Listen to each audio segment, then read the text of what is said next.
Hey everyone, welcome to another Top 10 list. Yes, very soon after the solo games list, we've already got another one. And this is the other one that I promised you all the way at the back end of the top 100. And that is my top 10 games I love, but spent way too much money on. Because we all know that the board gaming hobby is not a cheap one when you get into it. Let's be honest, it's a fun hobby, it's a great hobby, but even when you consider stuff like Warhammer 40k and various other RPGs and stuff, this is not a cheap hobby. You're going to buy as many games as this, it's going to fetch up a pretty penny. And I always, at the end of my reviews, or during my reviews, have to mention cost. Because some people, for some reason, just gloss over that. And I get where they're coming from. They sort of say, well, £25 for one person is not the same as £25 for another person, because somebody might be richer than the other. But I have to sort of take it from my perspective. I'm not loaded with cash. I have a job. I can pay my bills. I can lead an okay life. But I'm not exactly rich. So, I have to consider the cost factor of a game as well. And I would imagine that a lot of people out there are in a similar predicament, if not worse, when it comes to games. There's certainly going to be a majority who find games quite expensive compared to find them quite cheap. So I always factor cost into it. Is the game worth it? However, there are some games where, despite the fact that I love them to bits and that, I have spent a lot of money on them. Whether by expansions or by pimping them up or by, just the cost of the game in general. And I only have partial regrets for having spent that much money on them, but, it's no big deal. There is, however, a bit of an odd caveat with this list, and this is kind of unique to my situation. And when I was going through my short list of games, I had to bear in mind that some of these games I get as review copies. And so, how do I say I've spent loads of money on a game if I've had most of it as a review copy? And I don't get loads of review copies, I don't get that many, I get a few every couple of weeks. But, let's say I took a game, I'm trying to think, I don't know, let's say I did Munchkin. And let's say I got a review copy of every single Munchkin expansion. I didn't spend any money on it. I have a lot of value in terms of that. But if I didn't spend any money on it, then how can I say it's expensive or having done so? So I have had to take a decision on this, an executive decision. After all, it's me. I say what I want. But I've had to say that if I've had games as review copies, their cost is not factored in. So if that takes something off the list because I've had most of it as a review copy, then so be it. These are games that I have spent my physical money on. And there's a fair amount of these, the short list was a whole page in this book. I nearly had to go onto a second page, but it took me a while to kind of consider, that one I've had review copies, that one I've had review copies. I've spent about that much roughly on that much roughly on that. And I'm not going to give exact figures, but I had to kind of roughly think, well, let's see, I bought the base set, and I had one expansion reviewed, and I bought 2 expansions, so it's kind of hit and miss, but I think that the 10 games I've got here, they're expensive for me. Chances are they're probably expensive for a few of you out there. So hopefully there won't be too many surprises on this list. So let's get on with it.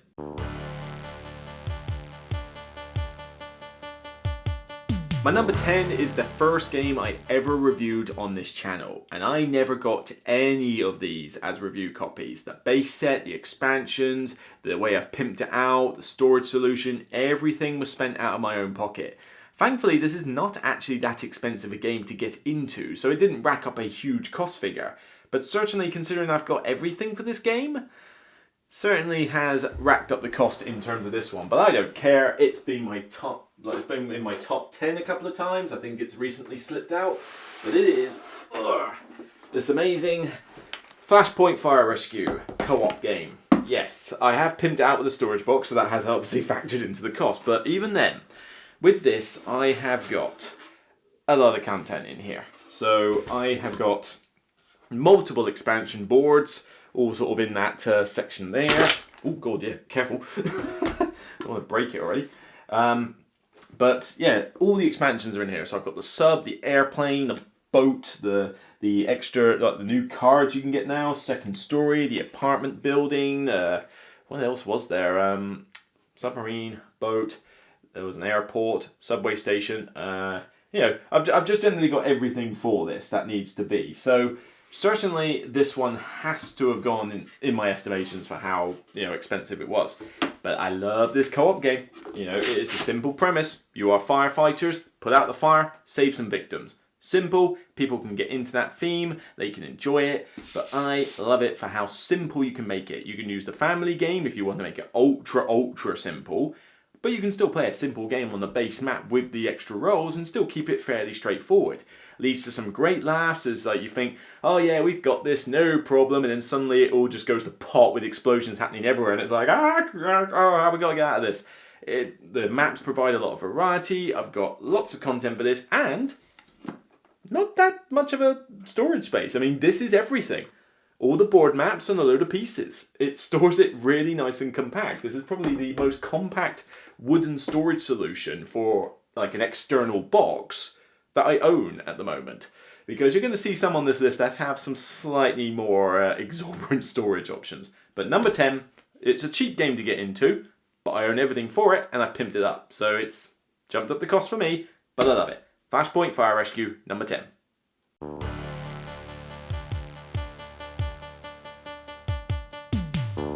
My number 9 is a game that I have certainly had a few review copies for in terms of expansions and that throughout time. However, I started off this game with just my own money, like base set and the first couple of expansions. Certainly, I think I've had review copies for the most recent stuff for this game, but otherwise it was all my own money. And even on top of that, it's certainly not cheap to get the expansions for this game. It is not cheap to pimp it out. And it certainly isn't cheap to get a storage solution like that. And just because I'm feeling nice, I will get it off this shelf, even though it is heavy as old get out. This is not something I transport around when I can help it. So, bear with me. Whew. I'm going to get my exercise today by lifting these giant wooden boxes. And granted, like I say, I'm spending money on the storage solution, therefore that's going to factor into it. But here we go. Right. Whew. That is a map of Innsmouth. So that should already give you a clue. Yes. This is Eldritch Horror. Now, there's more than one Arkham game in here, but the one I'm focusing on right now is Eldritch Horror. Eldritch Horror is the sort of upgraded version of, the Arkham Horror game. And yeah, originally the concept was going to be, oh yeah, we're not going to make this as like bloated as Arkham Horror. We'll keep this to a respectable level. Yeah. Really? How many expansions of Eldritch Horror got now? FFG are just like they're just churning them out like crazy to the point where I'm not even remotely interested in any new expansions now other than just review copies to try them out. But I've got so much for Eldritch Horror now, it's ridiculous. But in this vault, called the Legendary Vault, I have got everything for Eldritch Horror and Arkham Horror. So, I've certainly got the special Arkham dice. I've got the various tokens for health and sanity and everywhere. The Eldritch Horror clue tokens. And then if I was to lift up this section, I would have, that would be Arkham stuff. But certainly somewhere a bit lower down, I have the Eldritch Horror boards and all the various cards to do with that. There's a lot of content that I have for Eldritch Horror, and it certainly fetched up a pretty penny when I have to consider that part of this has gone towards this box as well. If you're starting out with Eldritch Horror, like I say, just get the base set, and I recommend you only get the small box expansions to begin with. They are cheap, they just add more of the same content, they add an extra adversary, some new spells, some new location stuff. And occasionally, like Cities in Ruin, they add one extra mechanic in there or two, but they're quite easy to deal with and they're very thematic. So what are they? Forsaken Law, Cities in Ruin. There was a King in Yellow one, was there? I'm not sure. I can't remember all their names, but Strange Remnants, I think, was another one. But certainly, I say base set, then small box expansions.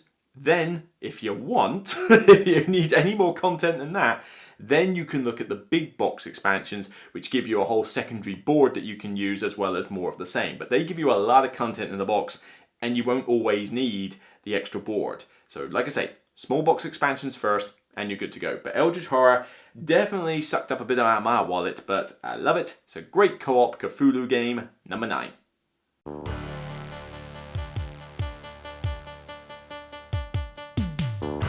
My number 8 just about pips my number 9, and I do mean just, because I had some stuff for review copy with this, but not, everything. And, you know, most of the stuff that I got for review was, I think, 1 deluxe set and maybe a couple of booster packs, or it might have just been 2 deluxe sets, I can't remember. But I've had to buy 2 or 3 core sets for this. I've had to buy, we're almost up to the end of 3 cycles now worth of packs, so they cost a bit. Obviously, I've got a storage solution for this, so that's cost a bit. Sleeves, it's certainly taken up a fair bit of my budget, but not to silly lengths. And, you know, it's going to get worse, I suppose, because now we've got, you know, the sets that are coming out that are rejigging old scenarios. It's certainly going to get expensive as time goes on, but it's already fetched up a pretty penny. But I love this one. It's been in my top 5, I think, twice in a row. Here is my storage solution for Arkham Horror, the LCG, to be more specific. Yes, this one's a bit of a lighter box than certainly that Vault was a second ago, but yep, Arkham Horror LCG. If you're wondering where I get these boxes from, the majority of them come from Op Laser. I think it's called Optical Laser. They do like a few of these boxes, like these giant storage solutions, and they're very good. I mean, they're pretty cost effective for what you get, but you have to accept that if you own a lot of that game, you're probably going to have a very weighty box at the end of it. So pick your poison. But with this one, yeah, I've got you know, all the different Arkham Horror sort of maps and Mythos packs in there. But the main thing is after, with the storage slot, I've got expansion cards starting to fill up this box. And, you know, I've still got a way to go. I mean, I've barely filled up half of this box, and we're at the end of the 3rd cycle, because I don't tend to, you know, sleeve and counter cards. There's not really much point. So, you know, they're all in here unsleeved. They've got dividers. I've printed off BGG, so there's more time and money spent, you know, on doing that, obviously, with the laminator. But it keeps it nice and organized, and I still really enjoy this LCG. It's great fun. Not as good as another LCG, which has also been a favorite on my list, but it's just, you know, with it, it's so story driven. The narrative in it is perfect, you know, where you're doing each scenario in turn in a big campaign that leads over several packs, but you make story decisions that affect outcomes in either the scenario you're doing or future scenarios. You know, do you want so-and-so to be on your team, or would you rather cast them aside? Well, later in the next scenario, you realise maybe you should have let them help you, you know, or maybe it was wrong for you to let them help you. You don't know.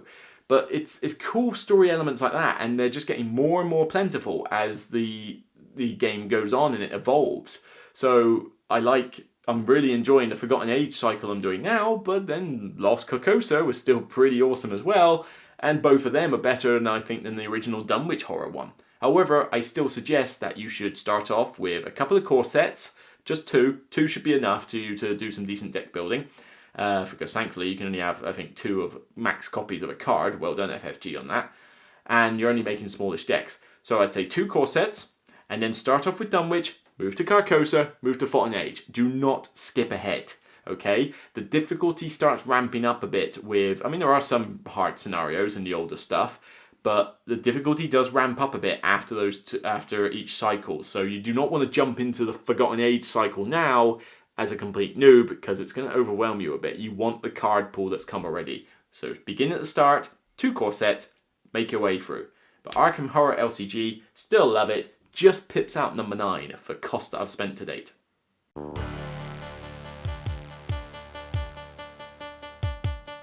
And number 7 is one that, when I sort of looked at the shortlist, I thought, really? Did I spend a lot on that? But then I have to think to myself, let's see, there's the original map, then there was a 10th anniversary, there was another core map, there's another core map I don't even have, you know, there's a map pack 1 and 2 and 3 and 4, I don't even own all the map packs. I think I own all but 1 map pack, and I own all but 2 core sets. I don't own a special edition one, and there's another one that was like for 2 or 3 players that I don't own. But yeah, even though I've had a couple of expansion packs for review, I've bought everything else, and each set is not necessarily cheap, particularly the 10th anniversary version. Yeah, so I'm just going to pull out one of them here, because it doesn't really matter which one I pull out, really. You'll get the gist if you haven't already. Let's pull out this recent one here. Yes, this is the most recent one, I think. France and Great Western. I think this was a review copy, but, you know, the other ones down there, not so much.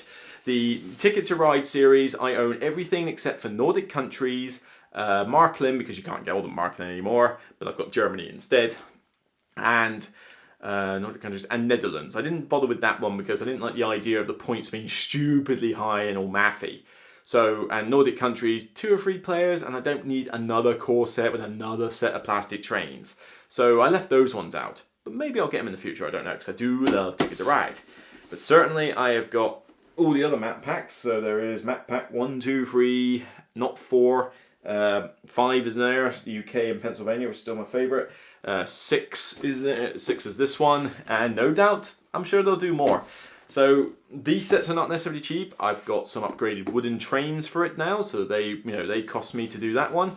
But mainly it's just having a large collection of the game itself. These aren't the cheapest ones to acquire, and I think I might have only had this one as a review copy. I think the rest of them were all, normal cost. And I also bought the 10th anniversary version of USA, and that wasn't necessarily cheap either. So, it's racked up a fair bit of cost, and most of this stuff has been out of my own pocket. But yep, Ticket to Ride has definitely been worth it though. It is the quintessential gateway game. If you are into games, you know about this game. And if you're just starting off, chances are somebody has told you about Ticket to Ride. It is just still a staple classic. It plays well with most player counts. You just have to accept that you're at a slightly more aggressive or defensive game depending on scaling and depending on what map you do. But the map packs, they throw some cool twists. Like I love the UK one where you're getting locomotives to get technologies for your trains. This France one I quite liked where you were building the track colours like from the ground up. I thought that was really cool. But yeah, all the maps offer a different experience, and it is still a game that I love to bring out for newbies and veterans alike. Ticket to Ride is that enjoyable. But when you got everything, it's also quite expensive. And that's before I even think about considering getting a jumbo box from something like basically Wooden or something which can hold every single Ticket to Ride expansion to date. The problem is, when there's a game that is getting expanded a lot, you kind of worry that you might buy the box and then suddenly the next expansion you can't fit. So I have to see on that one, but like I say, more money to come on that if that's the case. So yeah, my number 7, Ticket to Ride.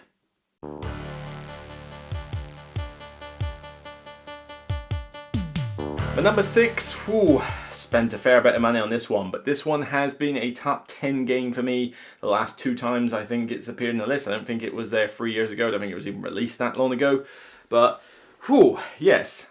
I did get the recent expansion to review, which I did very recently actually, but and I also got a review copy of the one before it. But I didn't get the expansion. The game itself was a Kickstarter collector's edition, so that fetched up a pretty penny. And this is where things are going to start going now. Ones at the bottom of this list have kind of been ones that I've just bought from start to finish, whereas the ones as we go up are either going to be ones that I have just spent a lot of money on in general, or they might be Kickstarter related, because Kickstarter sucks up a lot of your wallet, as we all know. But here, the base set was a collector's version, so that cost me a pretty penny. I've pimped it up with metal coins and special pawn pieces, literally just the pawn pieces I've spent money to upgrade. I'm tempted to upgrade other things in there as well. The legendary box for this thing was a costly thing, but I've now got that for it. It fetched up a pretty penny, but oh god, do I love Scythe. You can't see the title here and I don't want to turn it vertically, but yeah, Scythe is one of my favourite games of all time. I love it, and yeah, it has to be said that it's not the cheapest game in the world to get or pimp out. Ugh, how rude. But yeah, love it. And with this, I'm not going to spoil Fenris stuff in here, I want to be careful, but I've got sleeves in here for the cards, I've got a broken token insert in here. That's another reason why the cost for this has gone up. That big organizer for Scythe, that's in here. Fenris is in here. Wind Gambit's in here. Scythe Invaders from Afar is in here. All the original Kickstarter collector's edition version. So we're talking everything apart from the art book I have for Scythe. And every time they release things like like I say, pimped up pawns to upgrade, I end up getting those. And you could pay £10 to £15, or it's like £10 or something, just to upgrade a bunch of pawn pieces. But they look so much better. So I've certainly spent a lot on this one, but this Scythe engine building Euro game is still one that I adore. even though there's a fair amount of like complexity and depth to it, it still feels quite streamlined. You still play it and it's like, yeah, these rules make sense. You know, this action makes sense, this action makes sense. It's about how to build that engine efficiently and get to the end game conditions, which now the end game conditions are more varied. The Triumph track changes. Your starting setup for mechs and infrastructures changes. I will definitely say that if you are a fan of Scythe and you have not bought the Fenris expansion, hurry up and go and get it. It is that good. But, whew, still love Scythe. And I have spent a pretty penny on this, but I don't care because I love it to bits. Whenever people say, oh, can we play Scythe? I'm like, okay, I'll bring my copy along. And that way you've got the realistic resources, the metal coins, the pimp that pawn pieces, the extra stuff from Fenris, the broken token insert to make set up a breeze, sleeved cards, promo cards which I bought for it as well. Just love Scythe. So Scythe, number 6.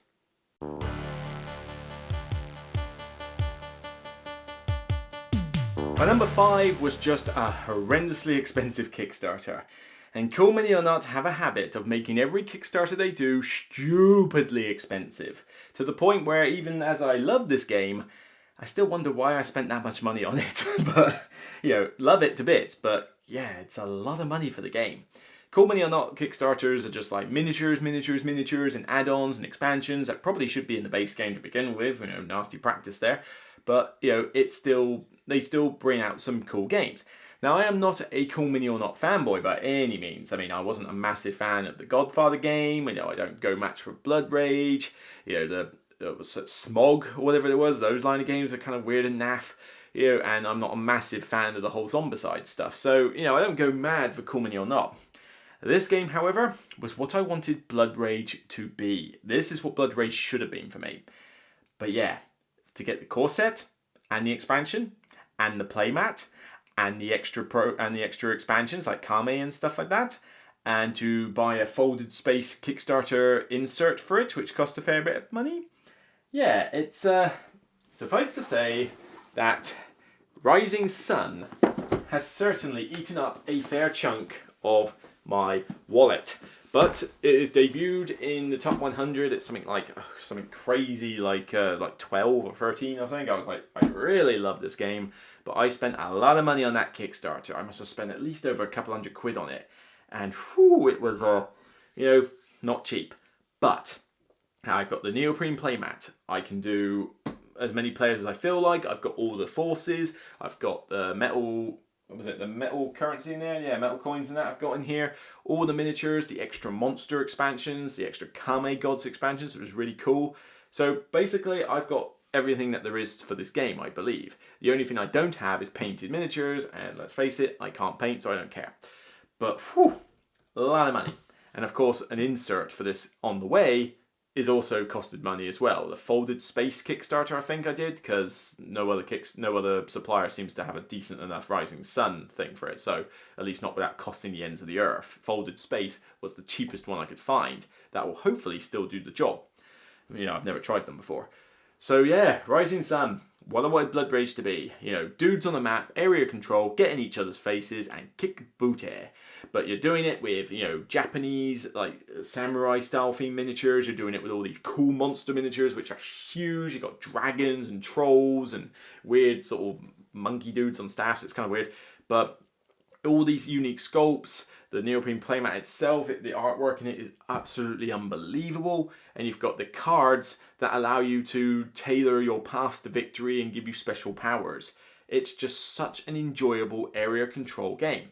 Now, they did overhype the negotiation aspect of it, so don't fall for that. You know, it's a very minor aspect, but you can make some alliances with other players, and it does affect which actions you choose as you go around the table. But yeah, you know, I can't wait to get an insert for this to make it a bit easier to set up and take down. But I did spend a lot of money on Rising Sun, but I still love this game. It is basically, like I say, Blood Rage, I was kind of, you know, I had problems with it. This one, though, the problems I've got are sort of nitpicks. Still really love it. Rising Sun, number 5.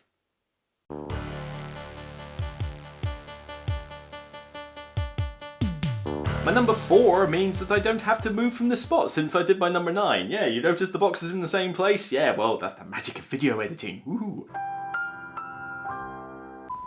Yeah, I was not going to put this box on the shelf and then take it straight back down to do my number 4 later on. Nah, this is the other one. Arkham Horror. Arkham Horror has contributed to the storage vault probably more so than Eldritch Horror has.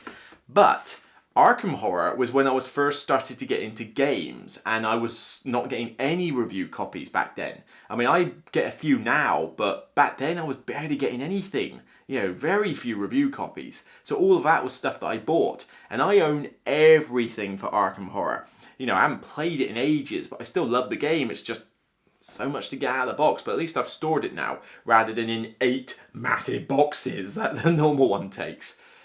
But whew, yeah. Was it 3 or 4 big box expansions? Dunwich, Innsmouth, Kingsport, and the weird one that expanded the expansions. I mean, I haven't seen many occasions of that where an expansion expanded the expansions. It's kind of weird. But those and all the small box expansions and the base set and this storage unit, yeah, whew, the amount of money I've spent on this game. I've enjoyed, I mean, it's, actually, I don't know if it's hard to say if it's made up its money really in terms of value, but I've certainly enjoyed playing every single game I have of Arkham Horror. If I could play it again, I probably would. I just need to go through this rulebook and kind of relearn it again, because it is a bit of a behemoth to learn, and I've already got Eldritch Horror. But I can't bring myself to get rid of Arkham Horror. It'll drop off my top 100, and you know, I think it already has actually, just because I can't get it to the table, but so many memories. I don't want to get rid of it. You know, Eldritch Horror feels like a Cthulhu adventure game. This one feels like a proper horror game. You know, they have a different feel. So I keep them both. But yeah, Arkham Horror and Eldritch Horror have sucked up a ton of my wallet. My wallet has cried many times when I've bought an extra Arkham Horror expansion. And certainly my space on my shelves in the past have cried a little when it's like, oh god, I gotta fit another Arkham box. What am I supposed to do with it? But yeah, number 4, the original Arkham Horror. Every expansion bought to date on that one.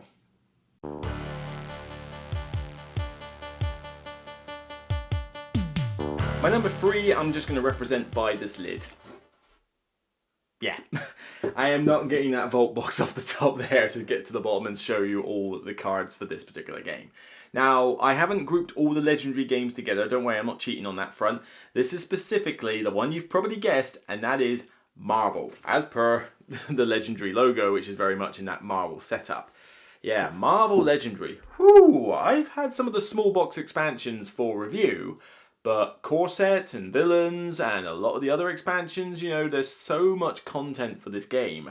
And that's not including the fact that I bought that wretched box up there for a fair chunk of money in order to store all my legendary games. I mean, there's Alien, Predator and Firefly in there as well. But on top of that, to do the dividers, you know, print them off BGG and laminate them and have those in it, you know, that took a while of money. And I kind of regret doing this now, but I can't really be bothered to take them all off. So I've just kept it going. They're all sleeved. Yeah, my whole Marvel Legendary collection is premium sleeved. So granted, it makes for a very cool game when I'm playing it, and I've even got some play mats for it as well, so that was extra cost. But yeah, when you consider how much content there is for Marvel Legendary at this point, with, you know, Spider-Man, Guardians of the Galaxy, Deadpool, Hulk, X-Men, Dark City, Fantastic Four, Fear itself, a couple of other big ones I think there was. You know, there's so many expansions for Marvel Legendary now, and certainly with the sleeves on top and that vault box, this is easily shot up to number 3 for the amount I've spent the most money on. But strangely enough, there's 2 more that are worse than this even, you know. But Marvel Legendary is still a fantastic co-op deck building game. If you love Marvel heroes, this is the one to grab. It allows you to deck build against a mastermind villain with whatever team of heroes you want. Do you want the Fantastic Four? Go for it. Do you want to have Magneto go up with Professor Xavier and a couple of X-Men to fight a bigger foe? Then go ahead. Do you want to just have some weird combination, like Rocket Raccoon goes with Deadpool, goes with the Incredible Hulk, goes with Human Torch or something? You know, then you can do that as well. It covers a ton of stuff in the comics, most of which I haven't even read, like Secret Wars and such. But, oh yeah, it's just a simple co-op deck building game. You know, the Mastermind deck will do its own thing. You try and deck build with these heroes to create different combos, you know, fine tweak your deck. And you're battling, you know, supervillains, you're battling the Mastermind. And the schemes dictate what the end game condition is for losing the game. Or winning the game even, sometimes. And there's so many of them now that the variety in that set is off the charts. I'm actually at the point where I'm not fussed about Marvel Legendary expansions anymore. I didn't bother with Deadpool because it was kind of a little gimmicky for me. And I haven't bothered with the ones with screen caps. I don't like screen caps. So Spider-Man Homecoming and the recent 10th anniversary thing or something, I haven't bothered with them because I don't want screen caps to go with all the artwork. It would just be too jarring. But certainly I've enjoyed a lot of the other ones. In fact, probably the most recent one, Hulk. Hulk was a very good expansion for it. X-Men was very good because it brought in these horror cards that allow you to tweak old masterminds that were getting a bit boring and easy, so you can make them harder. Great, breathes new life into the old stuff. I really liked Noir.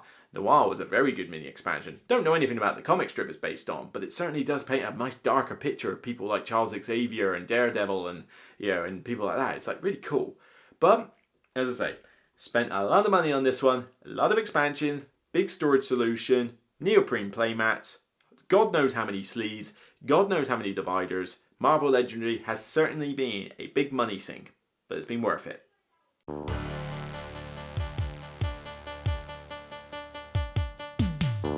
Do you know how tiring it is to get these giant boxes off my shelf? The things I do for these videos. Yeah, my number 2 is this giant black box here. What could possibly be in it? But this one definitely has taken a lot of money because I think I've probably had I haven't had anything as a review copy for this. I'm pretty positive that every expansion that I have reviewed for this, including the base game, was all bought out of my own money. And this is where my top 2 games are like this, where I've had no review copies whatsoever.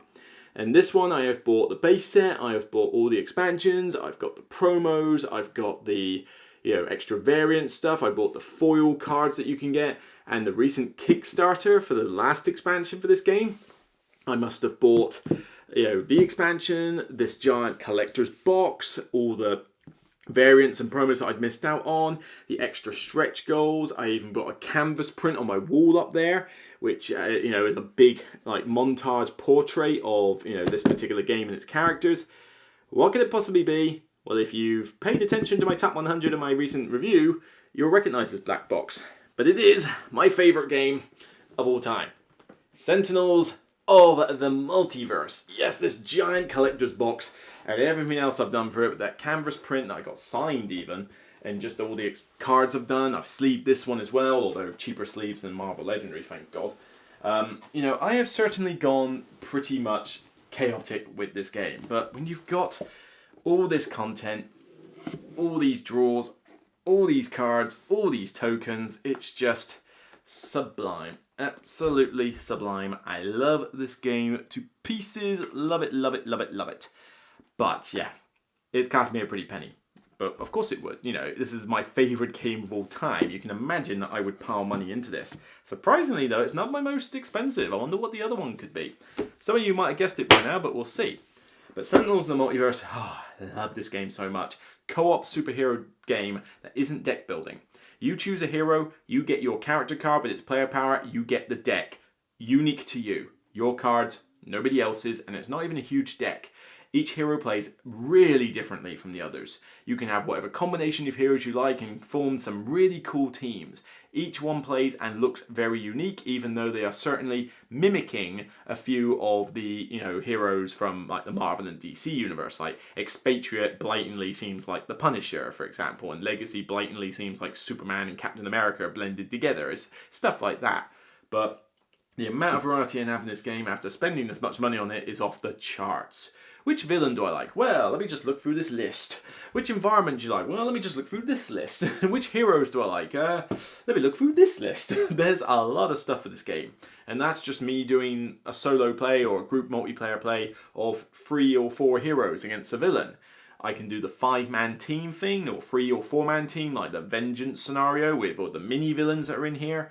I've got the Oblivion scenario, which, as granted, I have to admit, goes on way too long for what it is. It's still fun to do it every now and again as an epic variant. Although there are some interesting house rules coming on BGG and certain other forums where they've actually, I think, improved the Oblivion scenario by managing to cut the time length down. So I'm looking into those at the moment. But certainly what can I say? It's my favourite game of all time. The fact that I've spent this much money on it is no big surprise to me, and certainly I hope no big surprise to anybody else out there.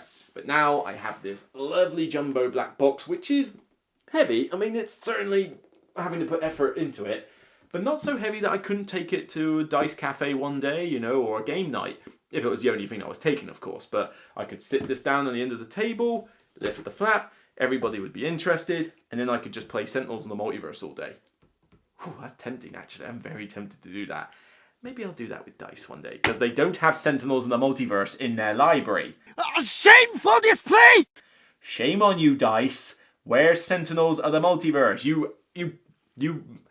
You allowed me to buy a table off you and actually put a plaque on it called the Sentinel table. You're going to get Sentinels of the Multiverse in your library, even if I have to go out there and buy it and donate it to you myself. It's going to happen. So, you know, that rant aside, still love this game. My number one, love it so much. Sentinels in the Multiverse. But what game could I have possibly spent more money on?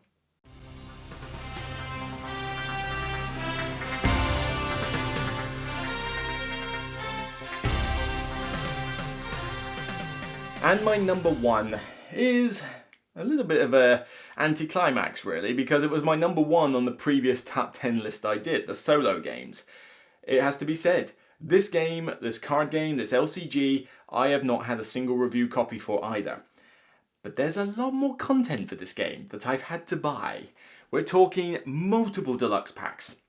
We're talking, what, like 8-9 cycles worth of, you know, boost, like the scenario packs, the quest packs. There's the storage box for it. There's a playmat that I got done for it. I think what else? You know, sleeves for my actual decks. It's just dividers off BGG for the various cards. But even without that, when you just factor in the amount of quest packs there are for this, the amount of deluxe expansions there are for this, there's a lot of content. And I paid for it all out of my own pocket. This was one major investment. But how can I say that I regret spending that much money on my second favourite game of all time? The wonderful, Lord of the Rings LCG. Storage box again, up laser as I mentioned already. You know, a neoprene playmat, so one I got custom printed off, which is, it's functional, but there are some cool ones out there with the maps that I might look into. You know, reference guide to print out, all the sort of map packs that I need. You know, it's hard to get a lot of these out, but I'll try and get out. I got them all put in packs. You know, I've bought 3 core sets for this, so you know I've got 4 fret trackers for this game. And then there's 2 folders up there you've seen me do with all the player cards in it to date. But here, look at that. That is nearly full. I almost have to consider a second one of these boxes. Maybe even get the antique version from them. That'd be quite nice. But yeah, this is getting full. You can see that little gap there in the top right corner. Yeah, it's I think it's top right from perspective. I don't know, but this is filling up fast. And the packs are starting to come out at a bit of a slower rate for this game, which is helping. But so much content, and I love this game. It fought for first place in my top 100. I am not kidding. This almost overtook Sentinels in the Multiverse. Sentinels in the Multiverse kind of peaked it a little bit, but these two are hard battling for what is my favourite game. I really love this game. I love the fact that I've got it organised here with dividers and that. You know, thank you people on BGG for doing these. You know, underappreciated, these people who take the time to make these. But, you know, print them out and laminate them, all the cards, the storage solution, all the expansions, the playmat. The cost for this one has easily, you know, racked up. And I did some rough totals. And like I say, I can't remember all the exact totals, but I was going above the 500 quid mark easily when I considered that in order to get all the deluxe packs and all the booster packs for this, alone would have cost a fair pretty penny. And yeah, some of them I might have got discounted, I think, maybe off eBay or from stores that were selling them off cheap because they were older ones of them. And I swear I probably got a couple of core sets like dirt cheap second hand out of Brin & Buys. But even so, the cost for this game has been pretty substantial. but not exactly something I'm going to, go mad for. It's I think it's pretty solid all round on that front. So, yep, Lord of the Rings LCG, easily my most expensive game that I love. Spent way too much money on it, but I don't care because I enjoy it that much. So, what else was on my short list for this one? What have we got here? Smash Up. I've had a fair amount of those as review copies, but yeah, I've got the geeky box. I've got a lot of expansions for it. That certainly fetched up a pretty penny. Mystic Vale didn't get that highly because a lot of that I've had as review copies. But yeah, if I'd bought Mystic Vale from the ground up, that would have been pretty substantial. Dice City, again, I had the expansions as review copies, but yeah, if you were to buy all those, they would fetch up. Mansions of Madness almost hit the list. I think this would have been 11 or 12. There's a lot of content for Mansions of Madness 2.0, but I'm pretty certain I definitely had Streets of Arkham as a review copy, and that's probably it for now. Oh no, I had the other one as well, the one after Streets. I had that as a review copy, so it kind of brought the cost down, but yeah, 11 or 12 easily. Anachrony, I bought a Kickstarter version, but that's it. Once you've got the Kickstarter version, you've got everything you need for the game.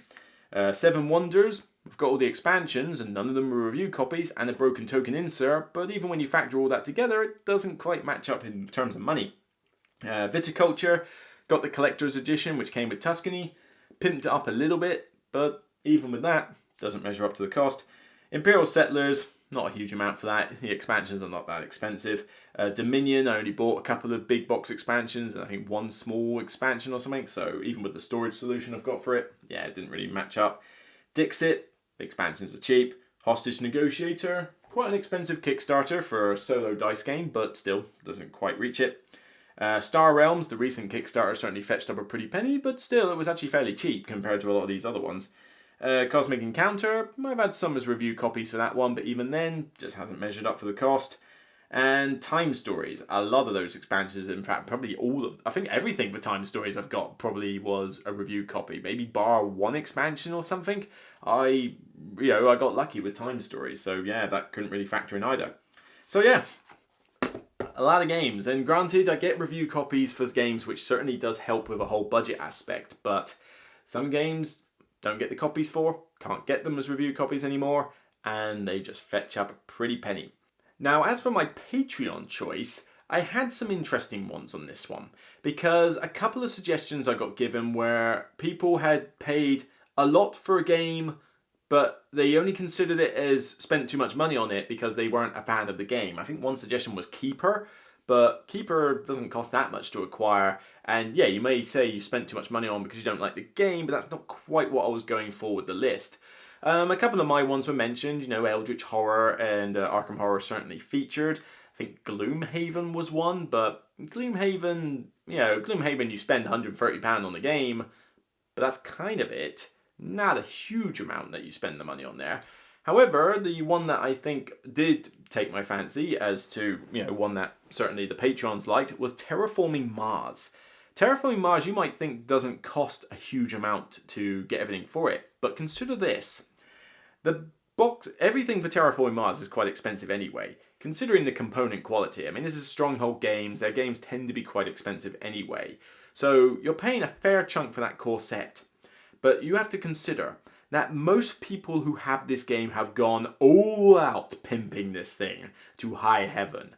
You have got the Hellison, Elysium map pack. Why they bothered with that, I don't know. But again, that's an expansion. You've got the Prelude one, which is the essential expansion you need for this game. It fixes a lot of problems with it. But that's another expansion. You're talking like £20 or something, nearly 20 quid for 45 cards. Really? Come on. But, expensive for that. There's Venus Next. That was another expansion, so again, more money for that. But even if you just put all those together, that's not necessarily going to amount to a huge deal. But the pimping I see for this game, I mean, I think you can get cheaper ones now, but previously you used to be only going to get E-Raptor plastic inlays for them. And people like to play this with a max number of players, so they buy all 5 that they need. And these used to cost something like £10 a piece. I think you can get cheaper ones now, but originally they were about £10 a piece, and that was it. So that was like £40 to £50, depending on your source, that you paid just to get plastic inlays to make your player boards not anger-inducing, rage-promoting, annoyingly fiddly. So something that really should have been in the base set for that price ended up costing people another £50. It's like, wow, okay. But then on top of that even, sleeving all the cards, more cost. But the real kicker, the amount of people out there who have 3D tiles for this game. Whoa, 3D printed tiles for this game. And granted, they look awesome. Not going to deny that. They really do make this game pop out way more than it normally does. But wow, 3D tiles for all of them, they fetch up a pretty penny as well. But these people love Terraforming Mars so much, like me with my games, they're willing to spend the money on it. And that's fair dues. If you enjoy the game that much and you're happy to spend the money, then by all means, pimp it out to your heart's content. Because I do it for my games. I don't regret it. You shouldn't either. So that's my Patreon choice, Terraforming Mars. So that's it for this top 10 list. Top 10 games that I spent way too much money on but love. Not the most useful of top 10 lists. This is more of a kind of tongue-in-cheek personal one that I wanted to do as I thought about my collection. But I want more top 10 suggestions, so please put them in the comments. I don't know which one I'll do next. I mean, I've got stressful games, ugly games I still love. I might do that one, that'd be quite cool. Top 10 games most improved by expansions, top 10 worker placement games, and by the time I've done all those, perhaps we'll be getting on to top 10 of Essen or top 10 of 2018, that kind of thing, so we'll see. But suggestions and requests from you guys, by all means, get in touch. Little Black Books always needed an update. So that's it for me for this top 10. That's enough videos for today. I think I've done 3 or 4 in quick succession. My throat could use a drink, and I've got some dinner to make. So take care, and no matter how much your wallet is empty and how much your spouse might be giving you a hard time for it, understand that you should consider your finances first, because these are still only games. Take care, and I'll see you on the next top 10 list.